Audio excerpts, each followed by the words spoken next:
Welcome back to the Live, Learn, and Play podcast. I am joined by Adam Cherepski. He is dad to Alex, who is a patient here at Arkansas Children's Hospital. Good morning and welcome, Adam. Good morning. Thank you for having me. We are glad you're here. We are interested in learning about your son and your journey with Arkansas Children's. So usually on this podcast, we like to start at the very beginning. And if you could tell us a little bit about your son and when you learned something was wrong with his heart. Okay. So my son is Alex. He's currently 9 years old. He just your regular 9-year-old, plays sports, does Fortnite, everything else that a normal 9-year-old does. We actually were in the at his pediatrician at his 6 months wellness visit when the doctor actually heard a murmur. Nothing that we had ever noticed before, but it was concerning for her. And so one of the things was she went and got someone else in the clinic to have a listen just to make sure she was hearing what she was hearing. And sure enough, she did. And so at that point, they referred us to Children's Hospital for cardiology to have him followed and looked at here. So healthy baby, healthy pregnancy. Were there any other symptoms you noticed beforehand or? No. Each baby's different, so we didn't have anything to, as far as he is concerned, anything to compare to, whether he was more lively before or after, things like that. We just knew that, like I said, we just went in for a regular checkup, so we didn't really expect anything. There was nothing that triggered us to even question. Okay. So you were referred to Arkansas Children's. Tell us about your first visit. The first visit was, again, kind of one of those things where we were just unsure. You hear murmur all the time. It's nothing, you don't really associate it with anything major. I think I have a heart murmur. My brother, I think, has one. Obviously they're insignificant. So there was a little bit of concern, and the concern, I think, wasn't necessarily from the fact that there was a murmur. Maybe it was probably from the look that the pediatrician gave when she heard it, things like that, that it wasn't, unremarkable, I guess. And so the first visit here at Children's was great. I mean, they were very thorough. And I remember that is, just like at the pediatrician's office, they wanted to make sure that they heard what they heard and they were, needed to do what they needed to do. But they were very reassuring, very straightforward and calming all at the same time, if that's even possible. But it was at that time. So, were you and your family worried at this point, or were you still? A little more worried, I think. We went from the pediatrician's office to the hospital and to a cardiology, clinic. And so the reality of it and maybe the gravity of it started to sink in a little bit more. But ironically, it's funny, you're told this situation or you're given this situation. And I don't think that, with what we knew about Children's, I was working here at the time.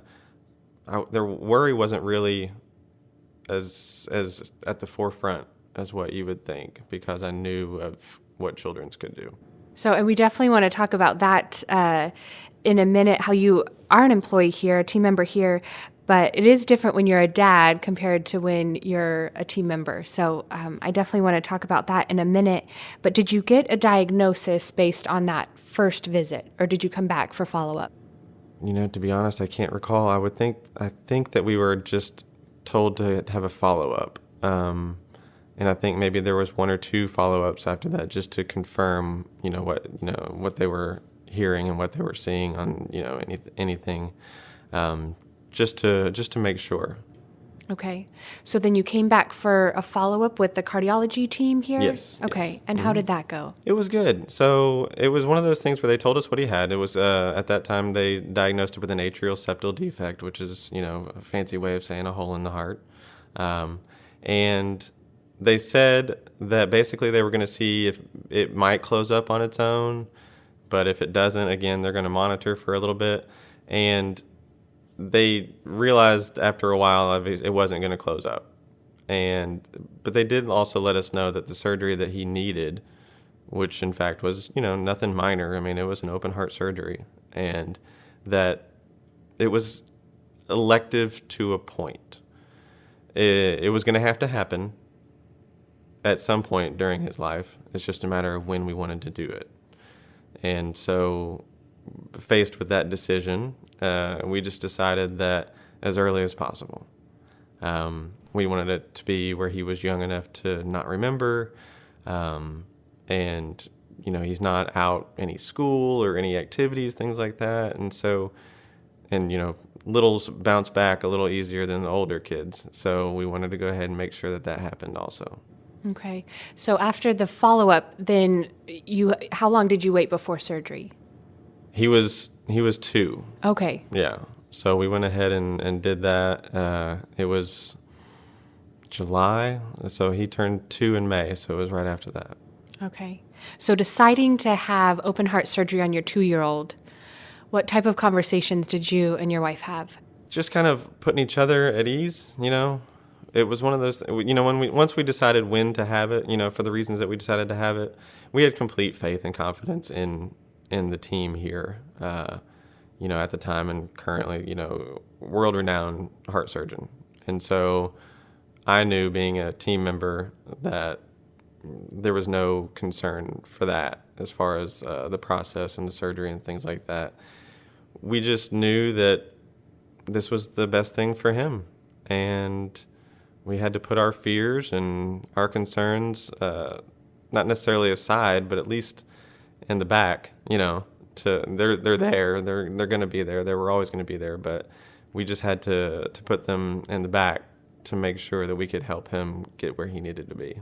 So explain what surgery day was like for you and your family. Oh, it was overwhelming.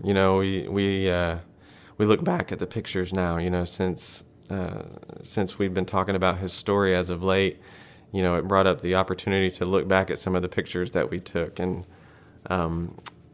it was 7 years ago. So we had, the smartphones were there. We still could take pictures and things like that. So it was just overwhelming. You get here in the morning, they get ready for prep, and the thing is, he didn't know anything was going on. He just knew that he was at the doctor again, and it's just scary. It's just incredibly scary, in that while you may have complete confidence in the team and in the people that are going to be taking care of your child, you don't necessarily have confidence in the unknown or in the circumstances that could arise.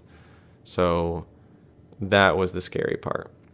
And, in that situation, you always put yourself in a worst case scenario just to prepare yourself. So it was kind of a funny day. You had to think best case and you had to think worst case, and you never really thought of anything in between. So being that you were on both ends of the spectrum for the entire day, it's exhausting. And you do have the tie-in that that you do work at Arkansas Children's. You are a learning management system administrator. Did you have a hard time separating being an employee here from being a dad, or was that just a natural? It was, actually at the time, during that time, I was a school teacher here. So I was working in the hospital school program, and it was difficult. And that was okay.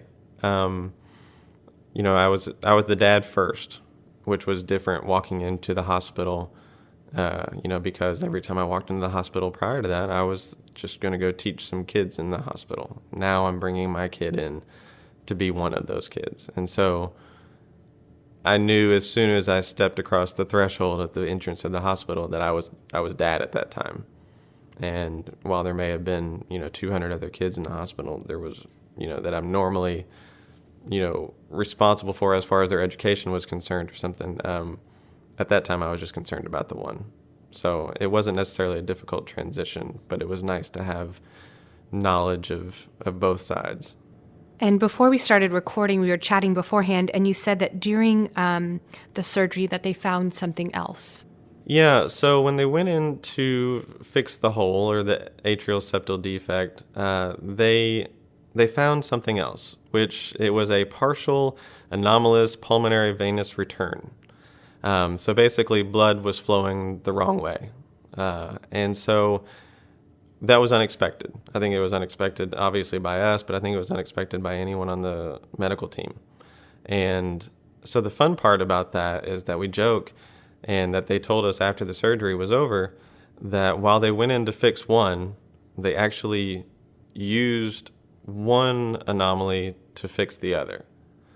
And so it was kind of a happy coincidence in that part of the job was done for them. So they used one condition to repair the other, and it kind of all just worked out.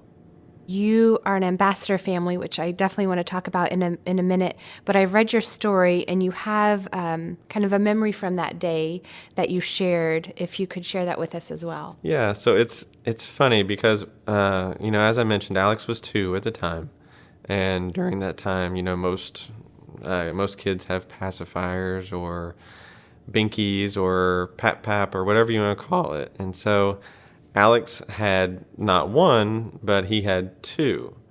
And everybody, as a parent, when your kid has a pacifier, you have multiple pacifiers just to make sure that you're never without one. Except Alex was a little more picky, and he always had to have 2 at the same time. He had to have one in each hand. And one was always orange and one was always green. So as I mentioned, it wasn't necessarily Binky or Pap or anything like that, or Passy or any of those other little cute names that a lot of kids make for them. His was orange-green, and that's what he called them. And so we always joke because we had to find every orange and green pacifier in the city of Little Rock to make sure that he always had orange-green. But, as any pacifier, it was his comfort. I mean, he knew that when he was holding on to them that everything was okay at that time. And when we were there, preparing for surgery, I knew a lot of the nurses because of my role at the hospital at the time, and they all got to know Orange Green very well, and they knew that he had to have Orange Green. And so when he was rolled back to surgery, obviously you can take nothing or the bare minimum back to surgery, back to the OR, and Orange Green, were not with him as we kissed his forehead, and they rolled him back to the OR. But we knew that when he got out, we needed them, right? So lo and behold, they were nowhere to be found. Somewhere, somehow, we weren't in a private room, so we didn't know what may have happened to them. But based on the knowledge of the staff, and I say staff as a whole, nurses, social work, child life, environmental services, everybody knew of Orange Green. And so we did everything that we could to find, and we turned the room upside down, and we ended up, thankfully, finding Orange Green. And when they rolled him out of the OR and put him back into the room, obviously it was not a pretty sight that a parent wants to see. He was under anesthesia, obviously, and so, but before he woke up, we were able to put orange right next to one hand and green next to the other because of everybody doing what they could to work together to find these pacifiers. And I'll never forget that, he woke up and he was groggy and he could barely open his eyes, and I'm sure he was in pain even though he couldn't tell us at the time. And he immediately opened his hands and found that Orange Green was there and squeezed them, and he kind of gave us a little half smile, when he realized that they were there. Oh, that's sweet. And I think a lot of parents can relate to that story, especially if they have children who need that comfort. At Arkansas Children's, we always talk about the patient experience and taking care of the whole family, but that definitely was your case with your son. So that's a sweet story. Talking about other teams, you mentioned Child Life because you also have an older daughter who was involved or in the hospital room. How was her experience through this? It was great for her because, basically also in my role when I was here at that time, the being a teacher in the hospital school program was actually part of the child life department. So, but child life was wonderful in that, my daughter, I guess she would have been 4 or 5 at the time, came up there, and she was only there obviously post-op. She wasn't up there early in the morning, but they wanted to make sure that she was aware of everything that she was going to see and that she was going to witness. And so they worked with her. They worked with dolls. They showed her, what happened to Alex during the surgery. They explained why it happened, and they also kind of showed what she was going to see, when she saw him again for the first time. And so they were fantastic. And, as we know with child life, they come around, they bring toys to play with. They will sometimes bring gifts, small gifts and things like that for the kids. And they made sure to include Hannah in everything that they did. So if they came by to play with Alex, they came by to play with Hannah too. And it was also nice, we knew that at one point, it was time for Hannah to go back and see her brother after he had come out. And they made sure to go in and put his Elmo blanket, up to his shoulders so she wouldn't be so surprised or shocked or scared even when she went in there, because tubes and stitches and wires and all that kind of stuff is going to be scary for a 4 or 5-year-old little girl, And so they were just, child life was fantastic as far as how they handled not only Alex, but, my daughter. So they took care of both of them, even though only one was a patient. That's neat to hear. What was life like after surgery for you and your family and for Alex? Immediately after, it was great. He loved it. He loved being in the hospital, at that point, especially once they were able to remove everything from him and he was able to go, play in the playroom or things like that. So the immediate life for him was fantastic. He was royalty, and to a degree, that stayed with him for a while. We always joke, though, that as I mentioned earlier, we had no idea that maybe he was less active or less lively than he could have been or would have been. And so one of the things that we joke about is that, and my dad made this joke when all this was going on. He said, "Oh, okay, so they just basically changed him from a 4-cylinder to a 6-cylinder." And, I don't know the anatomy of a heart, but that could literally be true. We just, I don't know myself.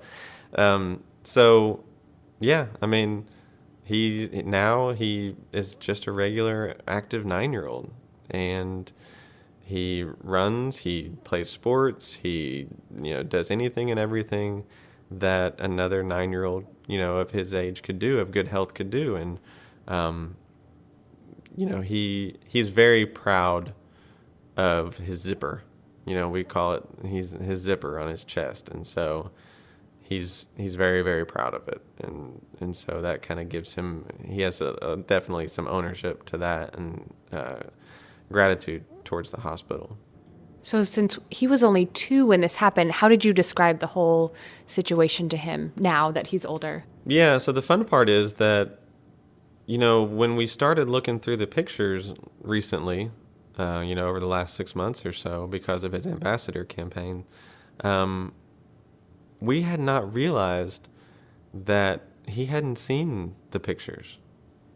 Oh, wow. Yeah, we had no idea. And because whether it was just, out of sight, out of mind kind of thing as far as the photos were concerned, we showed them to him and he was in shock. Because, he knows he has a zipper and he knows he has some scars where the drains were and things like that. But when he actually saw the pictures and how intense and, for lack of a better word, graphic they are, he was just surprised. And like I said, it kind of, when the shock wore off, he kind of had a little more of a smile on his face when he saw, almost like what he did. And And it was funny because when we also pulled out those pictures, my daughter comes over and she's looking and she says, "Oh, I haven't seen these either." I was like, "What? How have y'all not seen this? This is craziness." But it's he understands what I mean. Obviously, he doesn't understand the medical aspect of it. He understands that he had a heart that wasn't working right, and that they had to go in. We explained it to the point where they stopped his heart, they fixed it, and then they started it back up and put it back in. We joke with him that he's when he was into superheroes, he's too old for that now. But we would tell him that he's the Man of Steel.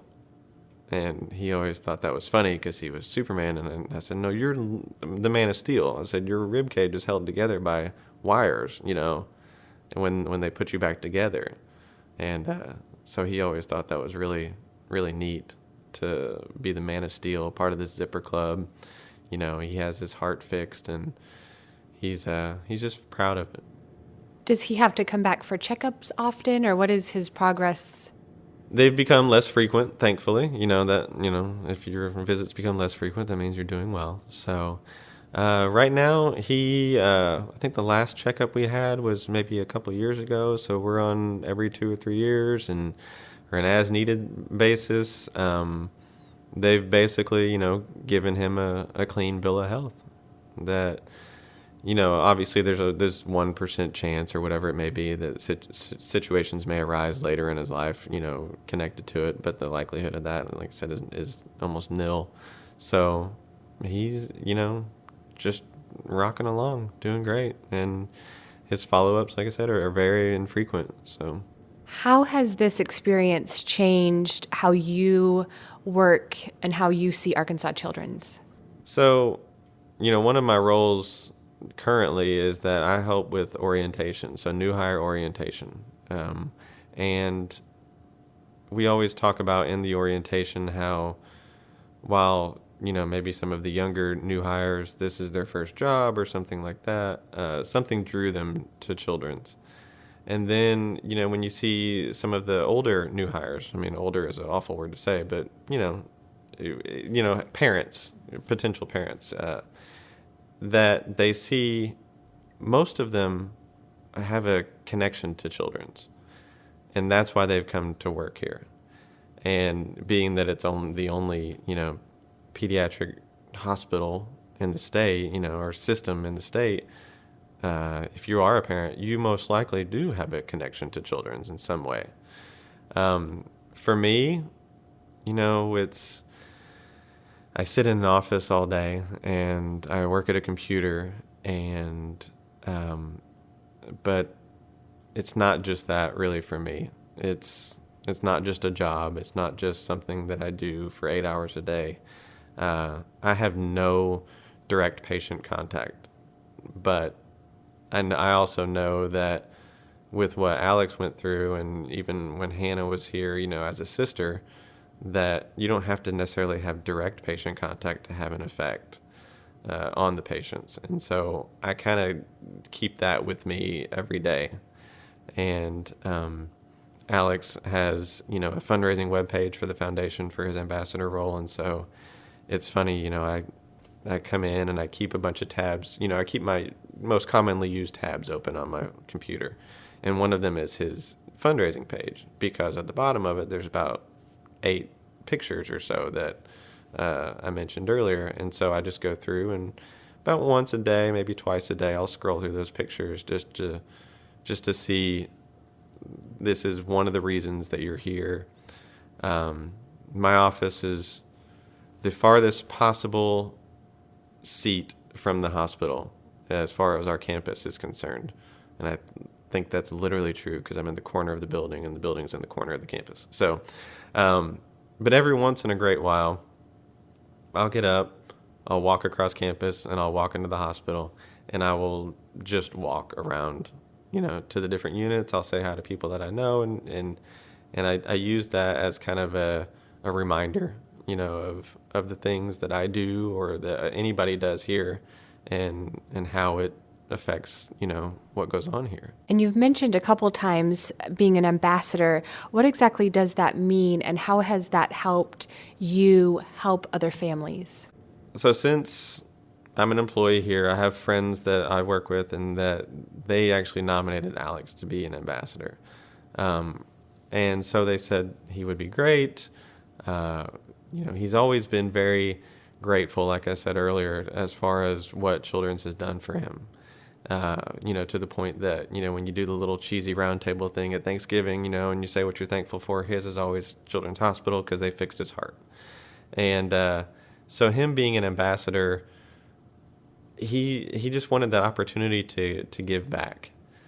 And so he's been at multiple functions for fundraisers for the foundation. He was invited to the heart cart unveiling, which was something recent, with Nabholz, and how, since he is a heart patient, that he was able to unveil it and pull the cloth off of it and show everybody. And he's, like I said, he's been to different events. He has his fundraising page, and he knows that just being at these things and talking to people and being on a radio, doing an interview for a radio show, that's his way to give back.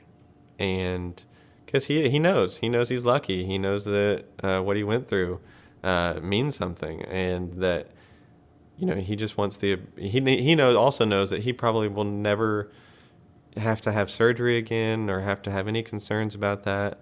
And so he just makes it known that he wants that to be the case for as many kids as possible. And so, like with his fundraising page, we asked him, you can decide where you want that money to be allocated. And he said, well, I want it to be to cardiac surgery.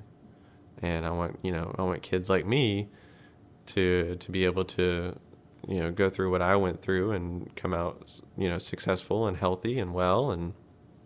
And so he knows that his little bit of money that he's raised on his page will help do that. That's awesome. He sounds like a great 9-year-old. That's mature of him to understand this at this point. So, Adam, thank you for your time. Thank you for sharing Alex's story, and thank you for listening. Thank you.